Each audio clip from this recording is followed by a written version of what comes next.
Decu treba učiti lepom ponašanju od malena, jer ono što nauče u najranijem detinjstvu ostaće im za ceo život.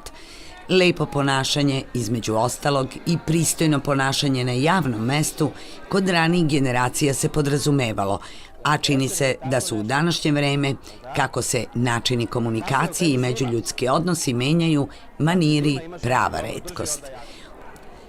U zadužbini Ilije M. Kolarca za decu postoji jedinstvena mala škola bontona, čiji je cilj da najmlađima približi klasičnu muziku i slušanje koncerata. Kao što je rekao, dobrodošli na Kolarac. Kolarac je verovatno najpoznatija koncertna dvorana kod nas. Vidim jednog malog... Mnogi kulturne i umetničke institucije razmišljaju o tome koja će publika jednog dana da dođe, koja će to nova generacija da zapravo punjava koncertne sale kao što je Kolarčeva. Ljudi iz Centra za muziku Kolarčeve zadužbine su došli upravo na tu ideju. Mene kao čoveka koji, da kažem tako, i sa obe strane priče i neko ko je ima iskustva u voditeljskom poslu i nekoga ko je završio muzičku akademiju i svirao na Kolarcu, su prepoznali kao prosto osobu koja može na pravi način da upozna upravo te neke buduće generacije slušalaca sa samim Kolarcem, odnosno Kolarčevom zadužbinom i procesom koji podrazumeva slušanje jednog koncerta. Mala škola bontona na Kolarcu održava se u kontinuitetu od aprila 2011. godine i namenjena je predškolcima i mlađim osnovcima.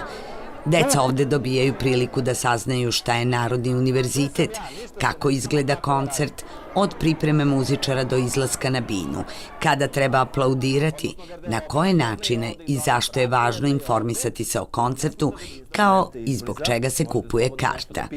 Smatram da nametanje nekakvih pravila i njihovo strogo postavljanje može da bude u suštini samo kontraproduktivno i da im predstavi slušanje koncerta kao još jednu suvoparnu, obaveznu stvar u kojoj onda oni neće do te mere uživati. A suština jeste upravo da daju šansu nečemu što nemaju prilike svaki dan da vide ili čuju. Teja Dimitrijević na klaviru i Iva Ugričić na flauti nastupale su na oktobarskom koncertu za decu. Bilo je dirljivo, zaista dirljivo. Znate da vi samim tim pomažete stasanju neke buduće publike i među njima će verovatno, bar se nadamo, neki od njih krenuti baš našim stopama i to treba i ovoj zemlji i svetu uopšte. Ovo je prelepa profesija. Da li će biti ljubitelji muzike ili će se zaista baviti time, svejedno je, mi smo napravili jedan korak ka tome. Deci je najuzbudljiviji deo koncerta bio aplauz, pa su uzbuđeno pozdravljali muzičare. Na programu su bila dela Bele Bartoka i Žila Muketa, a sastav i program se iz meseca u mesec menjaju, pa deca dobijaju priliku da se upoznaju sa simfonijskim orkestrom, ali i da vide nastup dua, trija i kvarteta.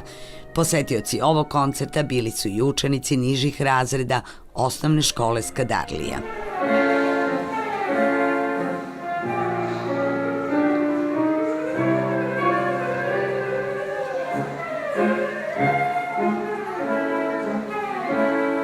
Program Kako se sluša koncert je jako zabavan i deci je edukativan. Mi smatramo da je potrebno dati šansu detetu, znači nisu svi roditelji u prilici, tako da svoje dete odvedu na jedno takvo mesto ili nisu informisani, ali eto škola može da ih zameni u tom smislu i da učini nešto za razvoj ličnosti deteta.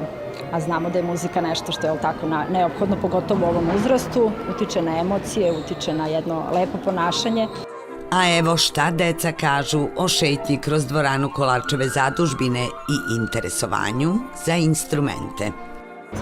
Vodio nas se da vidimo instrumente, da se upoznamo sa ovim sviračima, da se upoznamo sa njima i voljela bih da sviram gitaru. A za neke ovo nije prva poseta Kolarcu i već imaju dodire sa muzikom. Bila sam već na Kolarcu prošle godine. Slušala sam violinu i klavir. Sviram violinu. Ovo mi je prva godina. Program Kako se sluša koncert održava se svake poslednje subote u mesecu i ulaz je besplatan.